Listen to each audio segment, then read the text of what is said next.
Suatu pagi di Asia Pasifik, matahari terbit bukan membawa harapan, tapi bayangan akan perang. Hanya dalam hitungan hari setelah serangan Jepang ke Pearl Harbor, wilayah Filipina berubah dari tanah jajahan Amerika menjadi sasaran kekaisaran Jepang. Pesawat tempur menutupi langit Manila. Peluru dan bom menandai awal dari 3 tahun teror, kelaparan dan kekerasan yang tak mengenal ampun.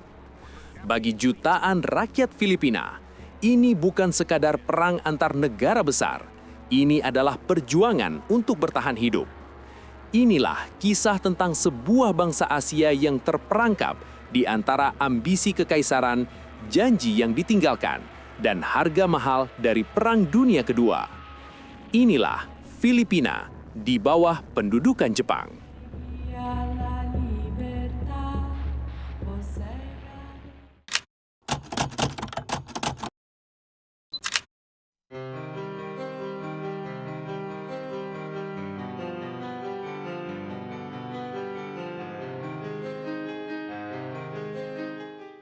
Sebelum bom pertama jatuh, sebelum sepatu tentara Jepang menginjak jalanan Manila, Filipina adalah sebuah negeri yang hidup di antara dua dunia.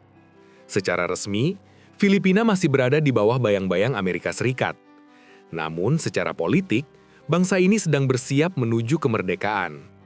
Sejak tahun 1935, Filipina berstatus sebagai Commonwealth of the United States, sebuah fase transisi sebelum kemerdekaan penuh yang dijanjikan pada 1946. Bendera Amerika berkibar di kantor pemerintahan. Namun di hati rakyatnya, sebuah bangsa Asia sedang belajar berdiri sendiri. Manila kala itu adalah kota kosmopolitan. Gedung-gedung bergaya Amerika berdiri di samping gereja kolonial Spanyol. Pelabuhannya sibuk, sekolah-sekolah dibangun, dan untuk pertama kalinya, masa depan masyarakat Filipina tampak mungkin akan terjadi. Namun, semua harapan itu berdiri di atas fondasi yang rapuh. Karena Filipina bukan hanya tanah yang dijanjikan untuk kemerdekaan. Ia adalah simpul strategis paling penting di Asia Pasifik. Lokasinya terletak di antara Jepang, Cina, Asia Tenggara, dan Australia. Filipina adalah gerbang laut. Siapapun yang menguasainya, maka akan mengendalikan jalur logistik, armada laut, dan udara di Pasifik bagian barat. Dan Kekaisaran Jepang sangat memahami itu. Pada akhir 1930-an, Kekaisaran Jepang tengah berada di puncak ambisi yang kelak dikenal dengan dominasi Asia Timur Raya. Slogan mereka adalah Pan-Asia atau Hakoichiu. Industri mereka haus akan minyak, karet, dan sumber daya alam. Namun semua itu berada jauh di selatan, di Hindia Belanda, Malaya, dan Asia Tenggara. Masalahnya satu, jalan menuju selatan dijaga oleh kekuatan Amerika. Pangkalan udara dan laut di Filipina adalah ancaman langsung bagi setiap rencana ekspansi Jepang. Selama Filipina berada di tangan Amerika, seluruh Asia Tenggara tidak akan pernah benar-benar aman bagi Tokyo. Maka dalam dokumen strategi militer Jepang, Filipina bukan sekedar target, ia adalah penghalang yang harus dihancurkan. Di pihak Amerika dan Filipina, bahaya itu sebenarnya sudah terasa. Jenderal Douglas MacArthur, komandan pasukan Amerika di Filipina, sadar bahwa perang dengan Jepang bukan lagi soal jika, melainkan kapan. Namun kesadaran tidak selalu diikuti kesiapan. Di atas kertas, pasukan gabungan Amerika-Filipina berjumlah ratusan ribu. Namun sebagian besar adalah tentara cadangan. Kurang pelatihan, kurang senjata, kurang perlindungan udara. Angkatan Udara Filipina yang seharusnya menjadi tameng pertama adalah titik terlemah. Di pangkalan udara militer Filipina, pesawat-pesawat tempur mereka masih terparkir rapi, bukan tersembunyi. Radar terbatas, koordinasi antar pasukan masih lemah, dan yang paling fatal ialah rasa percaya diri yang berlebihan bahwa serangan Jepang akan membutuhkan waktu cukup lama. Tanggal 7 Desember 1941. Pangkalan Angkatan Laut Amerika, Pearl Harbor, diserang. Hanya beberapa jam setelah serangan Jepang, kabar itu sampai ke Manila. Filipina kini sadar, mereka berada di garis depan Perang Dunia Kedua. Namun alih-alih bergerak cepat, kebingungan melanda komando militer Filipina. Perintah yang tumpang tindih, keputusan yang tertinda, Dan 1 hari setelah serangan Jepang ke Pearl Harbor, langit Filipina berubah menjadi neraka. Pesawat-pesawat Jepang datang tanpa perlawanan berarti dari pihak Filipina. Lapangan udara dihancurkan satu persatu. Pesawat Amerika hancur sebelum berhasil diterbangkan. Hanya dalam 1 hari, kekuatan udara sekutu di Filipina lumpuh total. Itu bukan sekedar kekalahan taktis, itu adalah undangan terbuka untuk masuknya Jepang ke Filipina. Bagi rakyat sipil, perang datang tanpa peringatan. Radio-radio berhenti memutar musik. Surat kabar dipenuhi kata-kata yang tak pernah ingin dibaca siapapun. Perang, invasi, darurat. Kepanikan melanda di Filipina.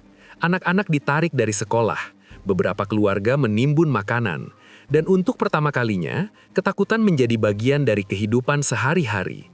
Namun belum ada yang benar-benar memahami apa yang akan datang. Belum ada yang tahu bahwa 3 tahun ke depan akan mengubah wajah Filipina selamanya. Jepang tidak datang hanya dengan senjata. Mereka datang dengan ideologi. Asia untuk orang Asia, pembebasan dari imperialisme Barat. Bagi sebagian kecil elit Asia, kata-kata itu terdengar menjanjikan. Namun bagi Jepang, ini hanyalah masker. Di balik slogan pembebasan, berdiri sebuah kekaisaran yang siap menundukkan siapapun yang menghalangi jalan mereka. Dan Filipina adalah target pertama yang besar, jelas, dan tak terelakkan. Menjelang akhir 1941, semua kepingan telah berada di tempatnya. Amerika belum siap, Filipina belum merdeka, dan Jepang sudah bergerak. Apa yang akan terjadi selanjutnya bukanlah sekedar pertempuran militer. Ini adalah awal dari pendudukan brutal, uji tahanan sebuah bangsa, dan salah satu bab paling gelap dalam sejarah Asia di Perang Dunia II. Ketika pasukan Jepang akhirnya mendarat, Filipina akan belajar satu pelajaran pahit, bahwa dalam perang, yang paling menderita bukanlah para jenderal, melainkan rakyat biasa.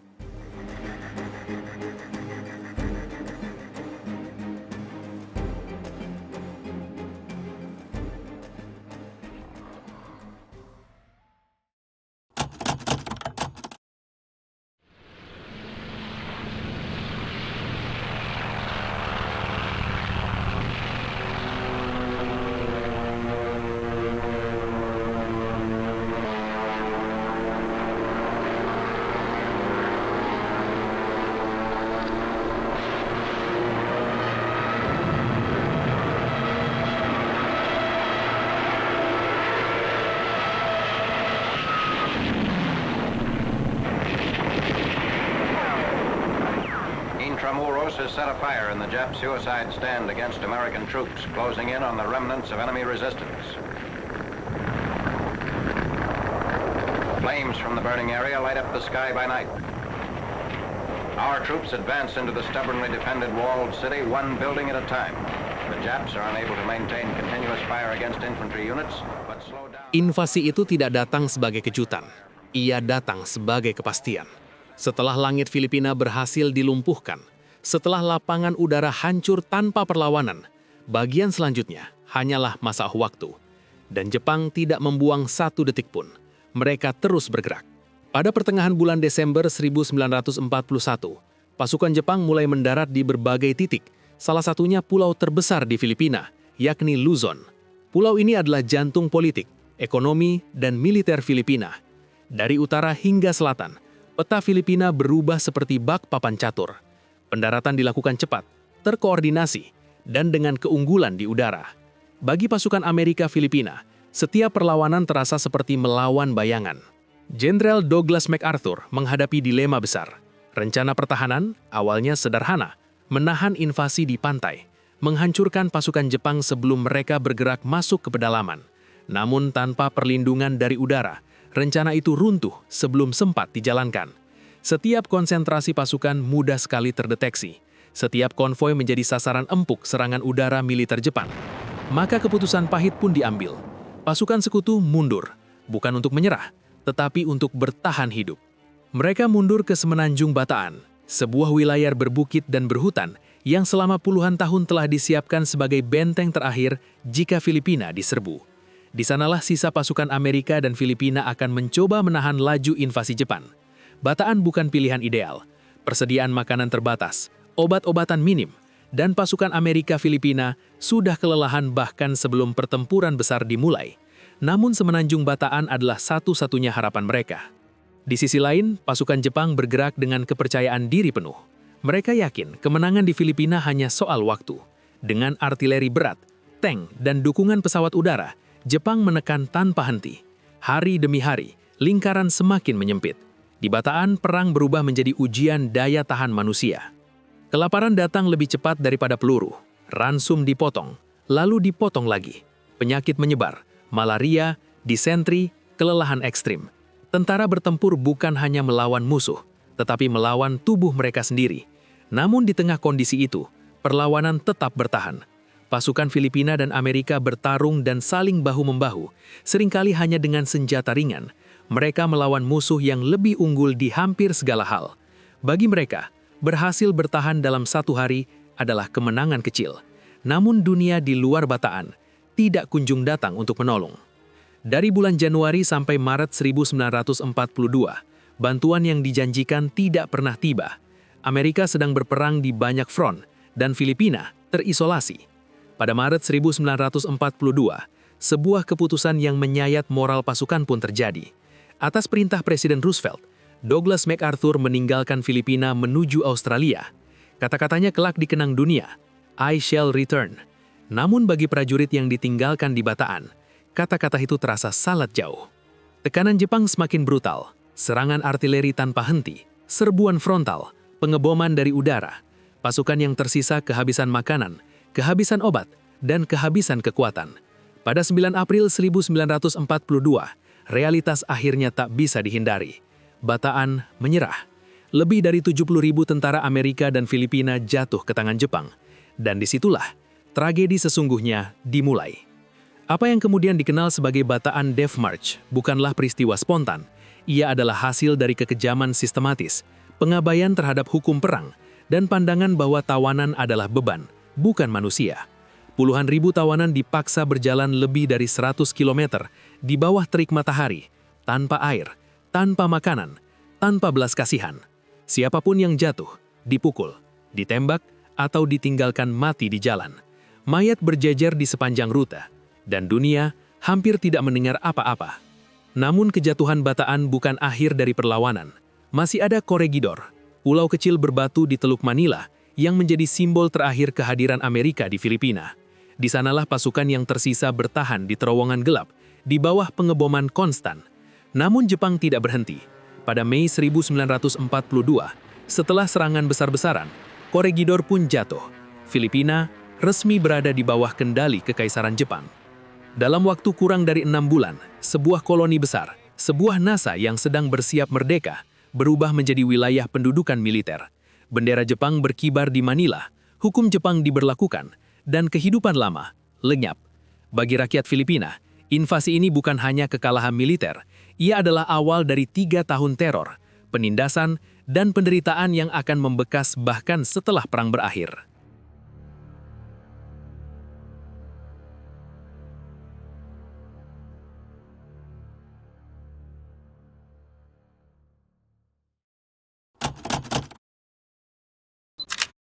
Selama pendudukan, Jepang berusaha menguasai segalanya.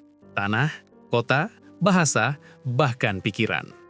Namun ada satu hal yang tak pernah benar-benar bisa mereka kendalikan, yakni kehendak untuk melawan. Di balik propaganda dan teror, perlawanan mulai tumbuh. Pelan, senyap, namun tak terbendung.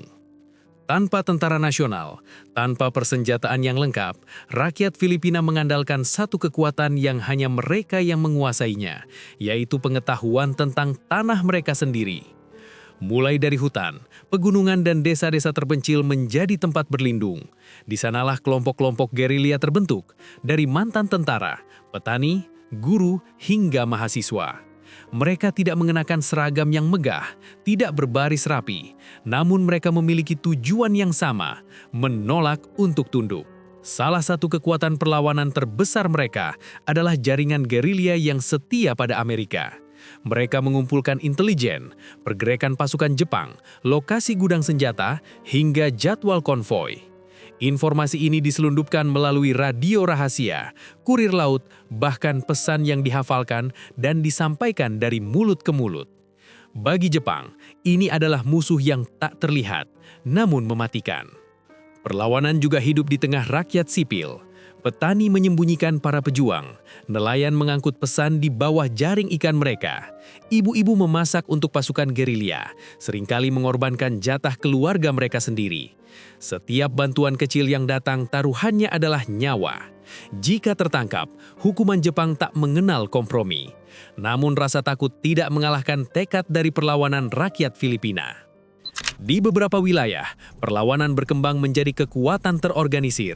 Kelompok-kelompok ini melakukan sabotase, memotong jalur suplai, merusak rel kereta api, dan menyerang pos penjagaan.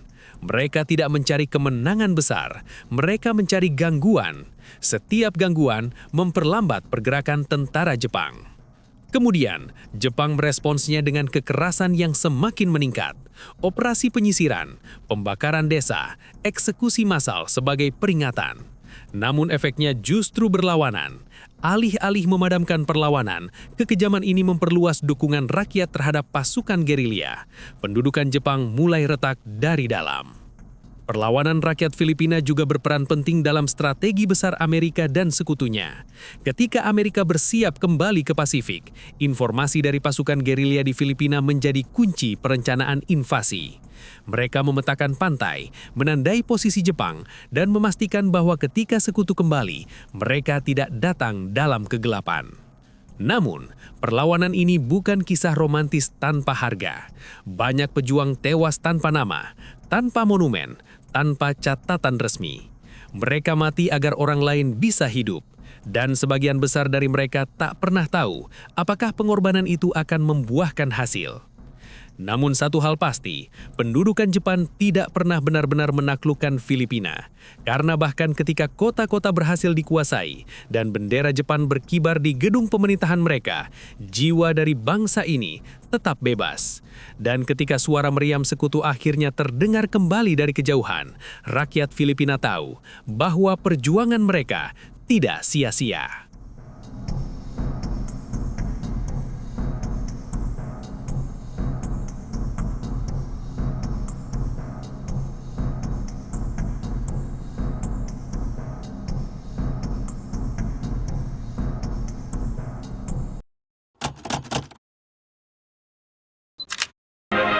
This chapter, I shall return.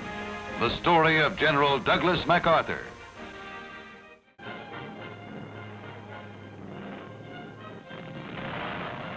They struck at Pearl Harbor. A few hours later, it was Manila's turn. Janji itu pernah terdengar seperti penghiburan kosong. Di tengah eksploitasi kejam militer Jepang terhadap rakyat Filipina, kata-kata itu hidup hanya sebagai harapan. I shall return. Namun pada tahun 1944, harapan itu kembali ke Pasifik bersama armada terbesar yang pernah menyentuh perairan Asia. Setelah kemenangan Amerika dan sekutu di pertempuran Midway dan Guadalcanal, keseimbangan perang mulai bergeser. Jepang kini bertahan, bukan lagi menyerang. Dan Filipina kembali menjadi target utama Amerika dan sekutu, bukan sebagai simbol, tetapi sebagai kunci strategi. Karena tanpa menguasai Filipina, jalur suplai Jepang dari Asia Tenggara ke negara Jepang tidak akan terputus. Maka inilah saatnya Douglas MacArthur kembali. Pada 20 Oktober 1944, pasukan Amerika mendarat di Leyte. Pantai-pantai Filipina kembali dipenuhi suara mesin perang. Namun kali ini, arah sejarah berbalik. Douglas MacArthur benar-benar menginjakan kaki di tanah Filipina dan mengucapkan kalimat yang akan dikenang dunia. People of the Philippines, I have returned. Bagi rakyat Filipina, itu bukan sekedar pidato, itu adalah janji yang ditepati.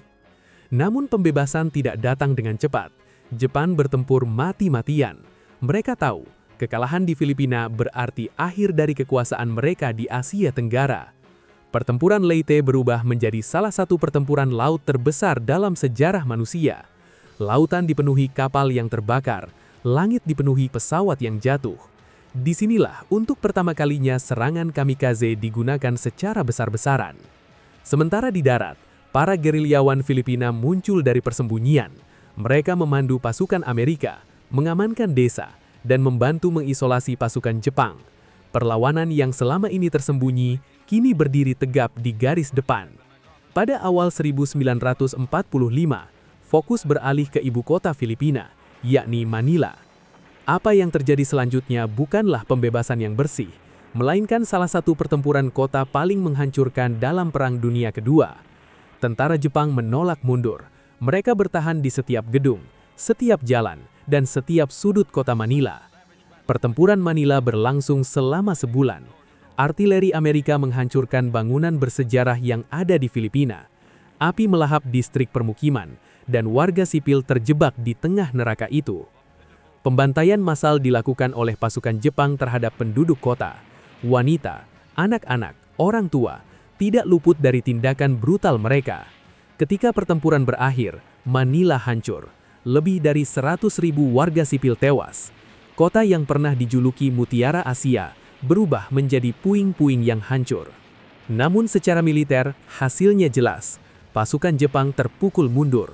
Pulau demi pulau berhasil direbut kembali. Pada pertengahan 1945, Filipina secara efektif dibebaskan. Bendera Jepang diturunkan, bendera Filipina dan Amerika kembali berkibar. Pendudukan Jepang berakhir. Namun kemenangan ini terasa pahit. Negeri ini hancur, ekonomi runtuh, keluarga mereka tercerai-berai. Dan bagi banyak orang Filipina, pembebasan datang terlambat untuk mereka yang telah tiada. Perang memang dimenangkan, namun harga yang dibayar tak terhitung.